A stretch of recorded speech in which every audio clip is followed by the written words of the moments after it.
Assalamualaikum warahmatullahi wabarakatuh. Bismillahirrahmanirrahim. Assalatu wassalamu ala asyrafil anbiya'i wal mursalin Sayyidina wa maulana Muhammadin wa ala alihi wa sahbihi ajma'in. Halo semuanya, selamat pagi. Perkenalkan, nama saya Aisyara Aprilia dengan NIM 230104010002 dan dosen pengampu pada mata kuliah Integrasi Ilmu, yaitu Ibu Rizkiatul Esos Emsos. Baik, langsung saja di sini kita akan menjelaskan mind mapping yang telah saya buat.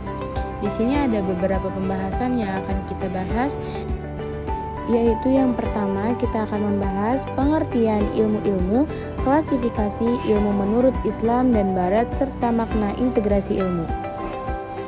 Yang kedua, kita akan membahas tauhid sebagai paradigma integrasi ilmu serta dalil-dalil nakilah. Yang ketiga, ada dikotomi ilmu barat. Yang keempat, islamisasi ilmu dan saintifikasi Islam. Yang kelima, hakikat ada atau eksistensi integratif, imaterial, imajinatif, dan material. Yang keenam, kita akan membahas hubungan ilmu spiritual, rasional, empirik atau huduri dan husuli. Yang terakhir kita akan membahas integrasi ilmu untuk pengabdian kepada Allah, kemaslahatan manusia dan alam. Baik, langsung saja kita akan memasuki materi yang pertama, yaitu pengertian ilmu-ilmu, klasifikasi ilmu menurut Islam dan Barat, serta makna integrasi ilmu.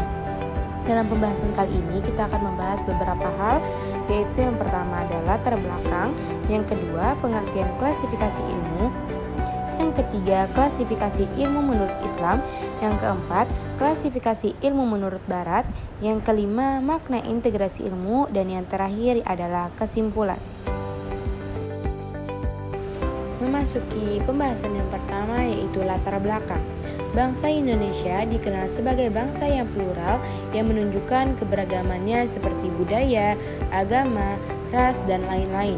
Di antara faktor keberagaman itu, agama seringkali dipertontonkan sebagai pemicu kekerasan dan berbagai instabilitas negeri ini, sehingga agama tahu apapun yang diletakkan pada agama menjadi terkesan buruk, primordialitas, fanatik, kasar, dan potensial merusak.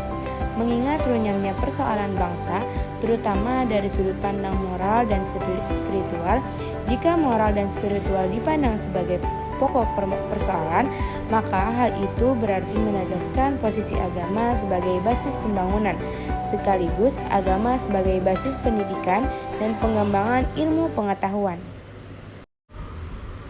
Selanjutnya kita akan membahas pengertian klasifikasi ilmu. Di sini ada berbagai macam pendapat. Yang pertama ada dari Karl Popper. Karl Popper adalah seorang filsuf ilmu terkenal yang mengemukakan bahwa ilmu adalah suatu upaya untuk menguji dan menguji ulang pengetahuan melalui metode ilmiah. Menurutnya, esensi ilmu adalah metode pengujian atau posibilitas teori. Yang kedua ada dari Richard Feynman, fisikawan terkenal. Richard Feynman menggambarkan ilmu sebagai cara berpikir tentang dunia. Dia menekankan pentingnya pemahaman konsep dan penggunaan metode ilmiah untuk menjelajahi alam semesta. Dan terakhir yaitu Albert Einstein, fisikawan terkenal, menyatakan bahwa ilmu itu fantasi terdidik. Ini menggambarkan pandangannya tentang peran imajinasi dan kreativitas dalam ilmu. Selanjutnya kita akan membahas klasifikasi ilmu menurut Islam. Yang pertama, klasifikasi ilmu agama dan ilmu dunia. Dalam Islam terdapat pemisahan antara ilmu agama dan ilmu dunia. Ilmu agama yaitu mencakup studi tentang Al-Quran, hadis, fikih, hukum Islam, akidah, dan lain-lain. Sementara ilmu dunia mencakup ilmu pengetahuan, teknologi, dan disiplin ilmiah lainnya. Islam menekankan pentingnya kedua jenis ilmu ini untuk memahami dunia dan menjalani kehidupan sesuai dengan ajaran agama. Klasifikasi etika dan moral. Dalam Islam, ada klasifikasi etika yang mengatur perilaku manusia berdasarkan prinsip-prinsip agama. Etika Islam mencakup konsep-konsep seperti akhlak, moralitas, dan adab atau tata krama yang memandu perilaku manusia dalam berbagai konteks. Masuk kepada klasifikasi menurut ilmu barat. Yang pertama, dalam biologi, klasifikasi merujuk pada sistem pengelompokan makhluk-makhluk hidup menjadi kelompok berdasarkan kesamaan karakteristik. Ini dikenal sebagai taksonomi. Yang kedua yaitu dalam ilmu komputer, klasifikasi merujuk pada teknik-teknik yang digunakan untuk mengelompokkan data atau objek ke dalam kategori tertentu berdasarkan fitur atau atribut yang tertentu. Dan yang ketiga, ilmu alam dan astronomi juga melibatkan klasifikasi objek-objek alam semesta seperti bintang, planet, dan galaksi. Masuk kepada makna integrasi ilmu. Di sini ada inovasi dan penemuan. Integrasi juga dapat menjadi sumber inovasi dan penemuan baru. Ketika ilmu-ilmu yang berbeda bertemu dan berkolaborasi, ide-ide baru dapat muncul dan pemahaman yang lebih dalam tentang dunia dapat tercapai. Ini telah menjadi dasar untuk banyak perkembangan ilmiah dan teknologi yang signifikan. Interdisiplin dan multidisiplin. Integrasi ilmu dapat terjadi dalam berbagai tingkatan. Ini bisa melibatkan kerjasama antar berbagai disiplin ilmu atau interdisiplin, atau penggunaan berbagai disiplin ilmu secara bersamaan, atau mengejar pemahaman yang lebih baik, yaitu multidisiplin. Masuk pada yang terakhir yaitu kesimpulan. Klasifikasi keilmuan baik barat maupun Islam oleh para pakar ilmu atau filsuf sebenarnya memiliki akar yang sama, yaitu yang bermuara pada filsuf Yunani, Plato, dan Aristoteles. Tulisan di atas hanya sekadar memberikan sumbangsih keilmuan dan informasi tentang bagaimana filsuf dan pemikir Islam sangat perhatian dengan ilmu pengetahuan. Kembali kepada mind mapping kita, yang kedua kita akan membahas tentang tauhid sebagai paradigma integrasi ilmu serta dalil-dalil nakilah. Judulnya ialah Tauhid sebagai paradigma integrasi ilmu serta dalil-dalil nakilah. Tentu di dalam pembahasan ini juga kita akan membahas beberapa hal. Yang pertama adalah latar belakang, pengertian paradigma dan tauhid secara umum, definisi tauhid sebagai paradigma integrasi ilmu, gagasan dan konsep paradigma tauhid dalam integrasi ilmu, landasan paradigma tauhid dalam teks agama, Al-Quran dan hadis, yang terakhir yaitu kesimpulan. Langsung saja kita masuk pada materi-materi kita. Yang pertama yaitu latar belakang.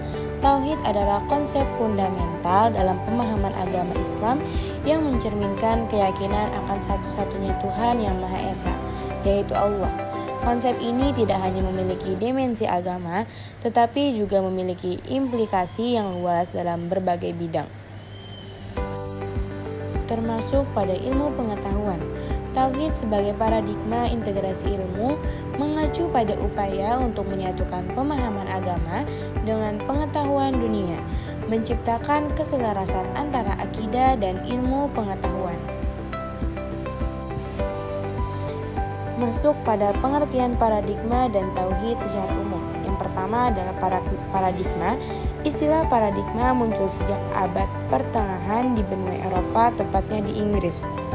Istilah ini, paradigma, adalah serapan yang berasal dari bahasa Latin, yaitu paradigma yang berarti suatu model atau pola. Dalam bahasa Yunani, paradigma atau para dan deikunai, yang berarti untuk membandingkan, bersebelahan atau para, dan memperlihatkan deik. Dan dari serapan bahasa Yunani tersebut dapat diartikan bahwa paradigma adalah cara pandang orang terhadap diri dan lingkungan. Yang B, kita akan membahas tentang tauhid. Menurut bahasa, kata tauhid berasal dari bahasa Arab. Tauhid bentuk masdar infinitif dari kata wahada yang artinya al-i'tiqadu biwahdaniyatillah atau keyakinan atas keesaan Allah. Sedangkan pengertian secara istilah tauhid ialah meyakini bahwa Allah Subhanahu wa taala itu esa dan tidak ada sekutu baginya. Kesaksian ini dirumuskan dalam kalimat syahadat la ilaha illallah, tidak ada Tuhan selain Allah. Tauhid artinya mengesahkan Allah, esa berarti satu, Allah tidak boleh dihitung dengan satu, dua, atau seterusnya. Lanjut pada materi berikutnya yaitu definisi tauhid sebagai paradigma integrasi ilmu. Tauhid sebagai paradigma integrasi ilmu adalah pandangan atau konsepsi yang mengintegrasikan prinsip-prinsip tauhid atau keyakinan tentang keesaan dan keesaan Tuhan ke dalam berbagai ilmu bidang, pengetahuan dan kehidupan manusia. Dalam konteks ini, tauhid menjadi kerangka pemikiran yang menyatukan perspektif ilmiah, etika, moral, dan tindakan manusia berdasarkan keyakinan akan keesaan Tuhan, serta menjadikan Tuhan sebagai titik fokus utama dalam memahami alam semesta dan kehidupan. Integrasi ilmu ini mendorong keselarasan antara ilmu pengetahuan, agama, etika, dan praktek kehidupan sehari-hari dalam harmoni dengan keyakinan tauhid. Baik, masuk pada materi gagasan dan konsep paradigma tauhid dalam integrasi ilmu. Berikut adalah beberapa konsep utama paradigma tauhid dalam integrasi ilmu. Yang pertama, penyatuan pengetahuan dan keyakinan. Paradigma tauhid mengusulkan penyatuan antara pengetahuan ilmiah dan keyakinan tauhid. Yang kedua, penekanan pada eksplorasi ilmiah yang etis. Konsep tauhid menekankan bahwa ilmu pengetahuan harus dikejar dengan etika dan moral yang tinggi. Yang ketiga adalah keadilan dan kesetaraan. Paradigma tauhid mendorong keadilan dan kesetaraan dalam pengakuan ilmu pengetahuan. Selanjutnya yaitu landasan paradigma tauhid dalam teks agama, Al-Quran dan hadis. Berikut adalah poin-poin inti dalam landasan paradigma tauhid dalam integrasi ilmu. Yang pertama, keesaan ilmu dan keesaan Allah. Tauhid al-ilmi dan tauhid al-uluhiyah. Paradigma tauhid memandang ilmu pengetahuan sebagai manifestasi dari pengetahuan dan kebijaksanaan Allah. Yang kedua, kontemplasi atau alam semesta, yaitu tafakur. Paradigma tauhid mendorong untuk merefleksikan penciptaan Allah melalui pengamatan dan alam semesta. Yang ketiga, pedoman moral, yaitu akhlak. Integrasi ilmu harus mengintegrasikan prinsip-prinsip etika dan moral yang ditetapkan dalam ajaran Islam. Memasuki pada kesimpulan materi yang kedua, yaitu paradigma tauhidik adalah konsep filosofis yang mendasar bagi umat muslim. Didasarkan pada akidah tauhid, yaitu keyakinan dalam keesaan mutlak Allah. Ini mencakup pandangan eksklusif bahwa hanya Allah yang memiliki otoritas dan kekuasaan tertinggi di alam semesta, dan segala sesuatu tergantung sepenuhnya padanya. Dalam paradigma ini, individu diarahkan untuk hidup sesuai dengan prinsip-prinsip tauhid, mencerminkan kesetiaan dan ketaatan mutlak kepada Allah dalam segala aspek kehidupan. Kita lanjut kepada materi yang ketiga, yaitu dikotomi ilmu barat. Memasuki materi yang pertama, yaitu latar belakang, apa pengertian dikotomi ilmu, bagaimana sejarah dikotomi ilmu, bagaimana problem dan solusi dikotomi ilmu, yang terakhir adalah kesimpulan. Tentu yang pertama kita akan bahas ialah latar belakang. Dikotomi dalam bahasa Inggris adalah dikotomi yang berarti pembagian dalam dua bagian, pembelahan dua, bercabang dalam dua bagian. Ada juga yang mendefinisikan dikotomi sebagai pembagian di dua kelompok yang saling bertentangan secara terminologis. Dikotomi dipahami sebagai pemisahan antara ilmu agama dengan ilmu umum yang kemudian berkembang menjadi fenomena dikotomik lainnya. seperti dikotomi ulama dengan intelektual, dikotomi dalam dunia pendidikan Islam dan bahkan dalam diri muslim itu sendiri. Split personality. Dikotomi secara terminologis juga berarti dualisme religius dengan kultural. Selanjutnya kita akan membahas pengertian dikotomi ilmu. Secara etimologi, istilah dikotomi berasal dari bahasa Inggris dikotomi yang berarti membedakan dan mempertentangkan dua hal yang berbeda. Sementara dalam Kamus Besar Bahasa Indonesia, dikotomi diartikan sebagai pembagian atas dua kelompok yang saling bertentangan. Secara umum, istilah dikotomi ini digunakan untuk membedakan atau memilah dua hal yang berbeda. Adapun secara istilah atau terminologis, dikotomi dipahami sebagai pemisahan antara ilmu umum dan ilmu agama yang kemudian berkembang menjadi fenomena dikotomi lainnya.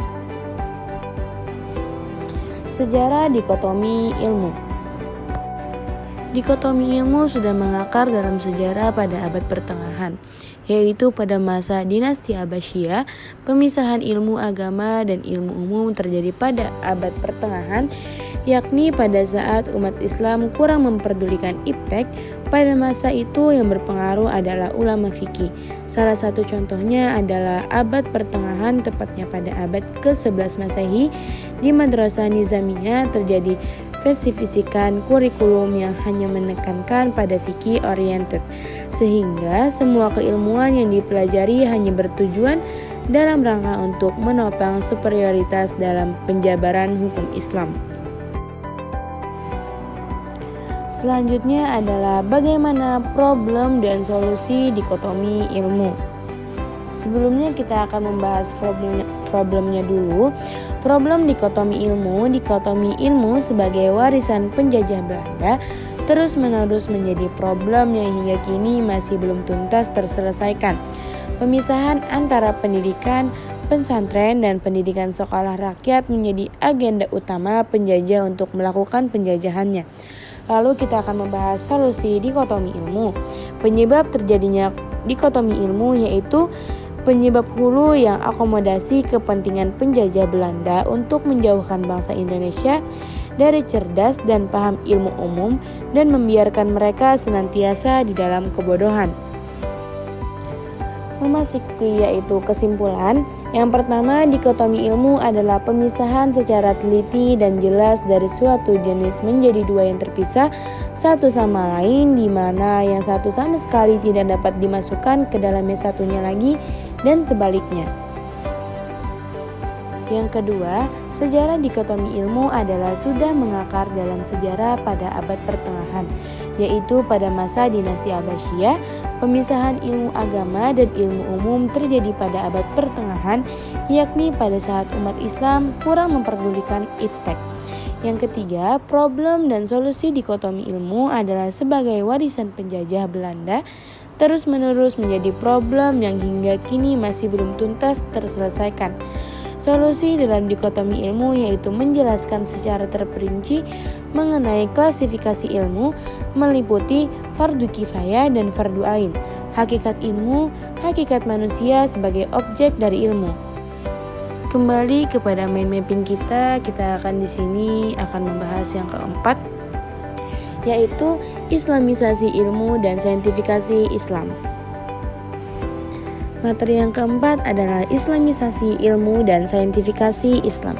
Tentu di sini kita juga akan membahas tentang beberapa hal. Yang pertama adalah latar belakang, apa pengertian dan tujuan islamisasi sains dan saintifikasi Islam, bagaimana sejarah islamisasi sains dan saintifikasi Islami. Yang selanjutnya, bagaimana problem dan solusi islamisasi sains dan saintifikasi Islam. Yang terakhir kita akan membahas kesimpulan. Langsung saja di sini kita akan membahas latar belakang.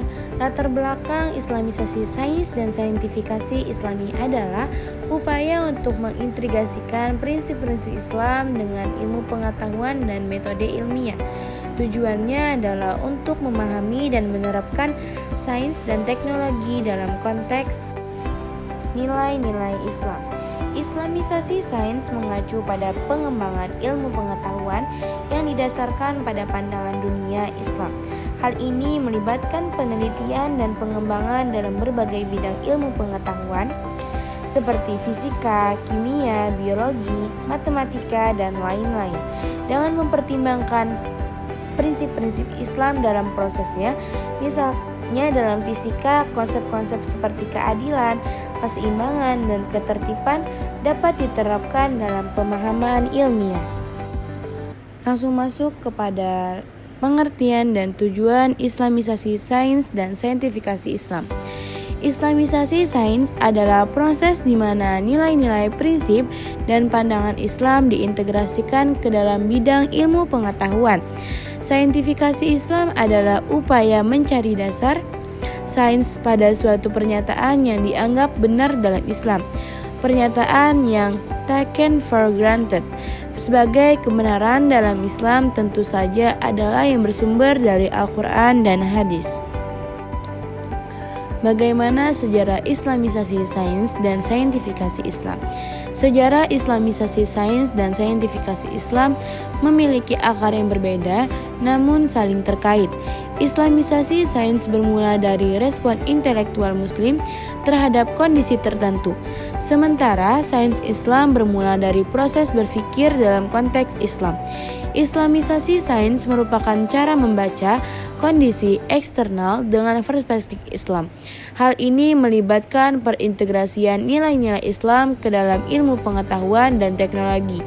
Islamisasi bertujuan untuk memastikan bahwa perkembangan ilmu pengetahuan dan teknologi tetap sejalan dengan ajaran-ajaran Islam.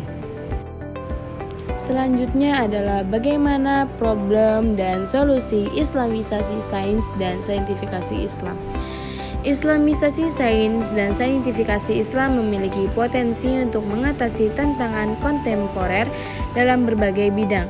Berikut adalah berbagai contoh bagaimana Islamisasi sains dan saintifikasi Islam dapat menghadapi tantangan kontemporer. Yang pertama, etika dalam teknologi. Yang kedua, pendidikan yang holistik. Yang ketiga, penelitian yang berorientasi pada solusi.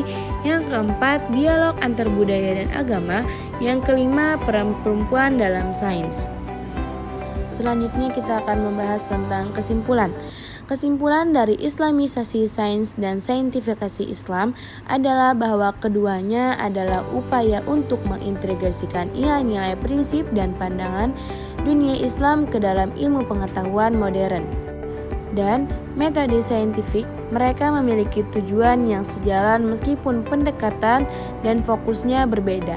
Islamisasi sains berfokus pada mengkaji kontribusi ilmuwan muslim dalam sejarah, mencari cara untuk menjelaskan fenomena alam dengan perspektif Islam, dan mengadopsi prinsip-prinsip sains yang sesuai dengan ajaran Islam. Selanjutnya kita akan membahas yaitu materi yang kelima, hakikat ada, eksistensi integratif, imaterial, imajinatif, dan material. Langsung saja, hakikat ada, eksistensi integratif, imajinatif, imaterial, dan material. Di sini kita akan membahas beberapa juga, yaitu latar belakang, pengertian hakikat eksistensi integratif, hubungan antara Tuhan, manusia, dan alam, dan yang terakhir adalah kesimpulan. Memasuki materi yang pertama yaitu latar belakang, konsep hakikat eksistensi integratif merupakan sesuatu paradigma yang muncul sebagai respon terhadap kompleksitas dan interkoneksi dalam realitas dunia saat ini.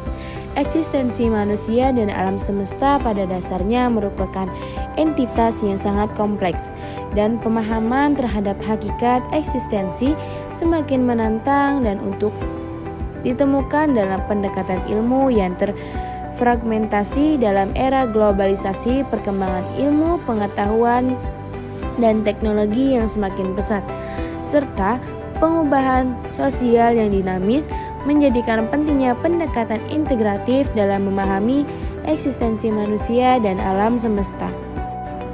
Selanjutnya adalah pengertian hakikat eksistensi integratif.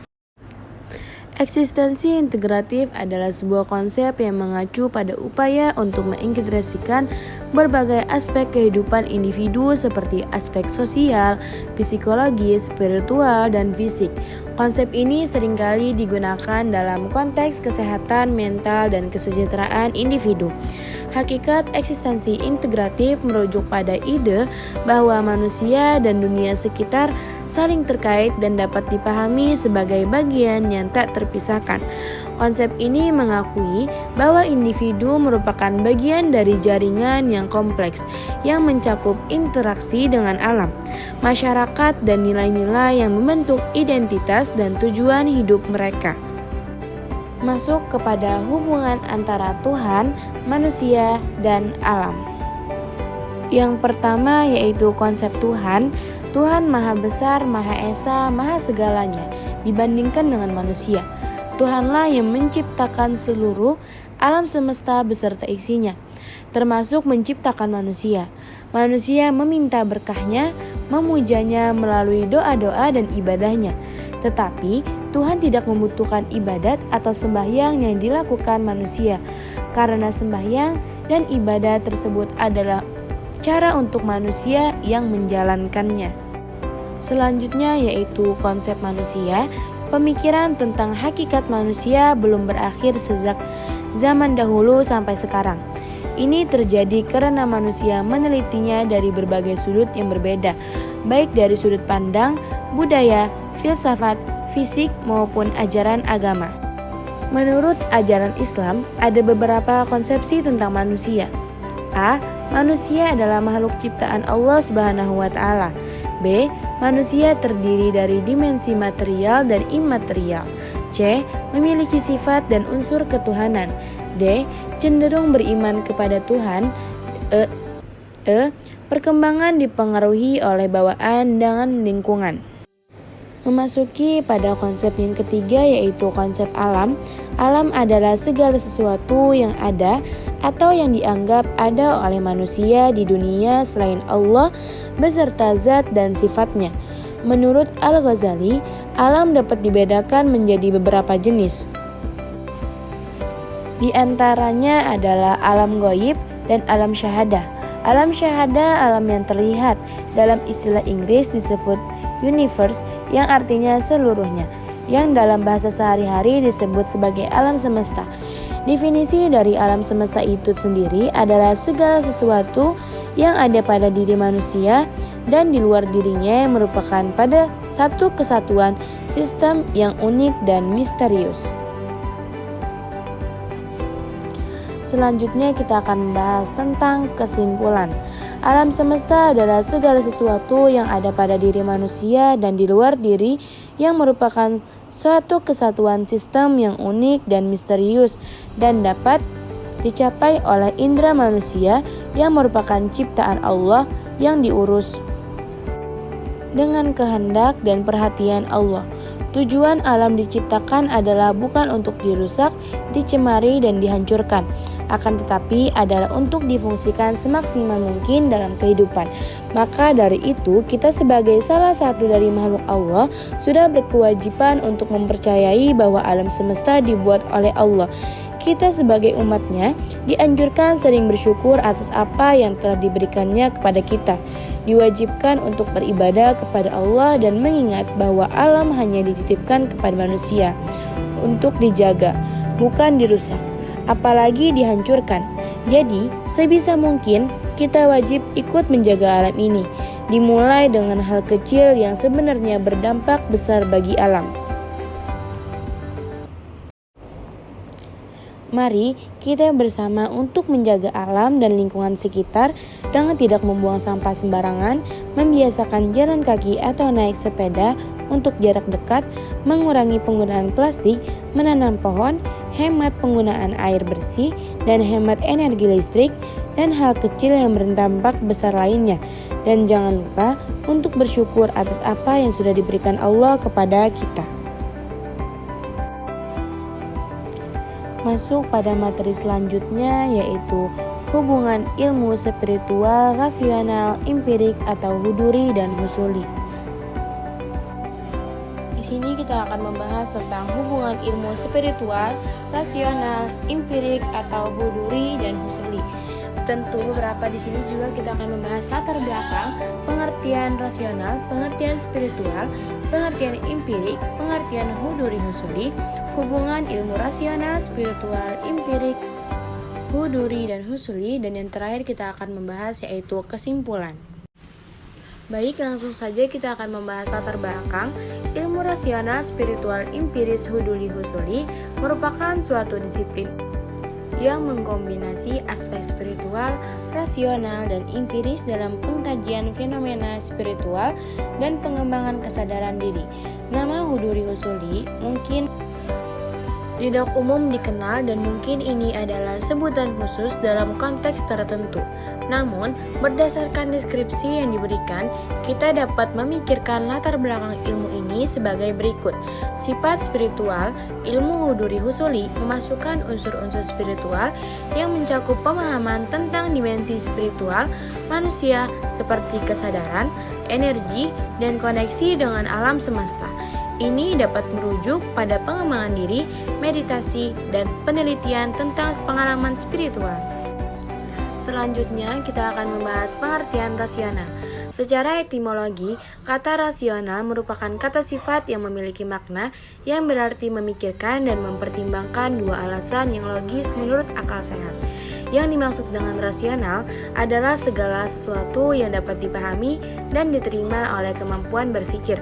Sedangkan kata rasionalitas berarti sesuatu pendapat yang didasarkan pada pemikiran yang sistematis dan kondisi logis yang rasional. Sedangkan rasionalisme mengandung makna teori yang menganggap bahwa berpikir dan nalar adalah suatu-satunya dasar untuk memecahkan masalah atau fakta di luar jangkauan indera. Baik, selanjutnya kita akan membahas pengertian spiritual. Pengertian spiritualitas terbentuk dari kata spiritual. Spiritual berasal dari bahasa Latin spiritus yang berarti nafas. Sama artinya dengan kata lain anima atau Yunani pisci dan Sanskerta Atman. Istilah-istilah tersebut dimaknai sebagai nafas kehidupan dalam tradisi barat atau timur. Sedangkan istilah spiritualitas dalam tradisi Islam menurut Hussein Nasr ialah rohaniyah dan maknawiyah. Kedua istilah itu berasal dari bahasa Al-Quran. Yang pertama diambil dari kata ruh yang artinya roh. Selanjutnya kita akan membahas pengertian empirik. Istilah empirisisme berasal dari bahasa Yunani empiria yang berarti pengalaman titik bertolak belakang dengan rasionalisme yang memandang akal budi sebagai satu-satunya sumber dan menjamin kepastian kebenaran pengetahuan. Empirisme memandang hanya pengalamanlah sumber pengetahuan manusia. Bagi empirisme, pengalaman indrawi adalah satu-satunya sumber dan penjamin kepastian kebenaran pengetahuan titik karena sumber pengetahuan adalah pengalaman. Maka, metode yang diajukan kaum empiris adalah metode pengamatan yang induktif. Pengertian huduri husuli. Ilmu husuli adalah ilmu pengetahuan terhadap esensi sesuatu, sedangkan ilmu huduri ialah pengetahuan akan wujudnya sesuatu. Ilmu husuli melalui kehadiran konsep dalam pikiran dan antara yang mengetahui dan diketahui menggunakan perantara. Berbeda dengan ilmu huduri yang tidak memerlukan perantara. Ilmu huduri adalah sebuah konsep dalam ilmu tasawuf atau sufisme yang mengacu pada kesadaran dan kehadiran seorang di hadirat Tuhan. Ini mencakup usaha untuk mendekatkan diri kepada Tuhan dan mencapai tingkat kesadaran spiritual yang lebih tinggi melalui meditasi, zikir, dan amalan spiritual lainnya. Ilmu huduri membantu seseorang untuk merasa lebih dekat dengan Tuhan dan mengalami pengalaman kehadiran ilahi. Selanjutnya yaitu hubungan ilmu rasional, spiritual, empirik, huduri, dan husuli. Ilmu spiritual, rasional, empiris, dan huduri atau husuli adalah konsep-konsep yang berbeda dalam epistemologi dan filsafat pengetahuan. Ilmu spiritual ini seringkali merujuk pada pengetahuan atau pengalaman yang bersifat transendental atau metafisik. Ilmu rasional berkaitan dengan pengetahuan yang didasarkan pada akal sehat, logika, dan pemikiran rasional. Ilmu empirik Ini fokus pada pengamatan dan pengalaman langsung. Ilmu empiris memerlukan bukti nyata, data pengamatan, dan pengujian eksperimen untuk mendukung klaim ilmiah. Memasuki yang terakhir yaitu kesimpulan. Ilmu rasional adalah bahwa ilmu ini bertumpu pada pemikiran logis, analisis, dan penalaran yang rasional untuk mencapai pemahaman yang mendalam tentang fenomena alam dan dunia sekitar. Ilmu spiritual adalah bidang pengetahuan yang berkaitan dengan pemahaman dan pengalaman manusia tentang dimensi non-fisik, makna hidup, dan hubungan dengan yang lebih tinggi. Ilmu empiris adalah metode penelitian yang fokus pada pengumpulan data melalui pengamatan langsung atau pengalaman praktis. Dari ilmu empiris, kita dapat menyimpulkan bahwa pengetahuan diperoleh melalui pengamatan, pengamalan, dan eksperimen. Dan ini sering ditemukan dalam ilmu sosial, ilmu alam, dan berbagai bidang. Ilmu huduri adalah sesuatu yang ada di dalam diri kita tanpa melalui perantara, tanpa melalui indera, dan tanpa melalui kata-kata. Ilmu husuli adalah yang kita peroleh yang masuk ke dalam diri kita melalui perantara, bisa indera, bisa kata-kata. Kita di sini akan memasuki materi yang terakhir, yaitu integrasi ilmu untuk pengabdian kepada Allah, kemaslahatan manusia dan alam. Baik, memasuki materi yang terakhir yaitu integrasi ilmu untuk pengabdian kepada Allah, kemaslahatan manusia dan alam. Tentu di sini juga kita akan membahas beberapa hal, yaitu yang pertama latar belakang, yang kedua integrasi ilmu, yang ketiga konsep integrasi ilmu, pengabdian kepada Allah, kemaslahatan manusia dan alam, manfaat integrasi ilmu untuk pengabdian kepada Allah dan kemaslahatan manusia dan alam, integrasi ilmu dalam pendidikan Islam, dan yang terakhir yaitu adalah kesimpulan. Baik, tentu yang pertama pasti kita akan membahas yaitu latar belakang. Integrasi ilmu untuk pengabdian kepada Allah, kemaslahatan manusia dan alam adalah konsep yang menggabungkan pengetahuan agama dengan pengetahuan umum. Untuk itu, mencapai kemaslahatan manusia dan alam, konsep ini berdasarkan pada pemahaman bahwa ilmu pengetahuan dan agama tidak saling bertentangan, tetapi saling melengkapi. Dalam konteks ini, integrasi ilmu mengacu pada penggabungan pengetahuan agama seperti ajaran Islam dengan pengetahuan umum dalam berbagai bidang, seperti ilmu pengetahuan, teknologi, sosial, dan lainnya.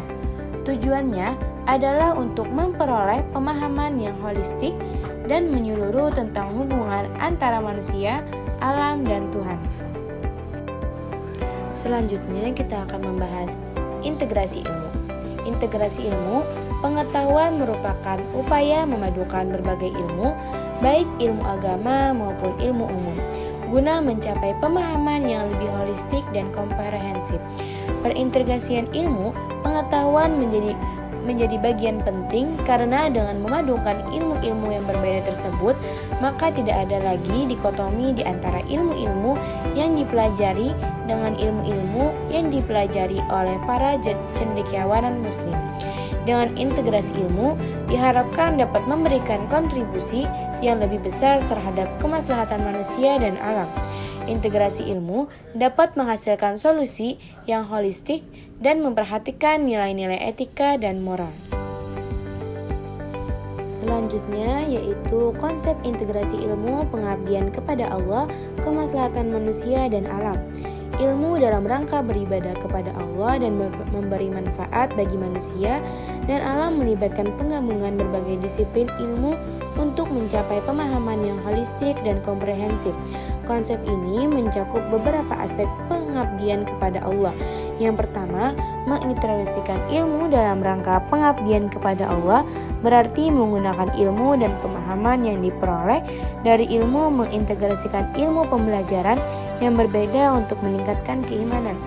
Yang kedua, human interest integrasi ilmu, pengetahuan juga bertujuan untuk mencapai kemaslahatan atau keunggulan manusia. Ini melibatkan penerapan pengetahuan dan pemahaman yang komprehensif untuk meningkatkan kualitas fisik, mental, sosial, dan spiritual kehidupan manusia. Selanjutnya di sini juga ada manfaat integrasi ilmu untuk pengabdian kepada Allah dan kemaslahatan manusia dan alam. Integrasi ilmu dalam konteks pengabdian kepada Allah dan kemaslahatan manusia dan alam memiliki beberapa manfaat. Antara lain, yang pertama, pemahaman yang holistik. Integrasi ilmu memungkinkan kita untuk memperoleh pemahaman yang lebih komprehensif dan holistik tentang berbagai aspek kehidupan. Yang kedua, penerapan nilai-nilai agama. Integrasi ilmu memungkinkan kita untuk menerapkan nilai-nilai agama dalam berbagai aspek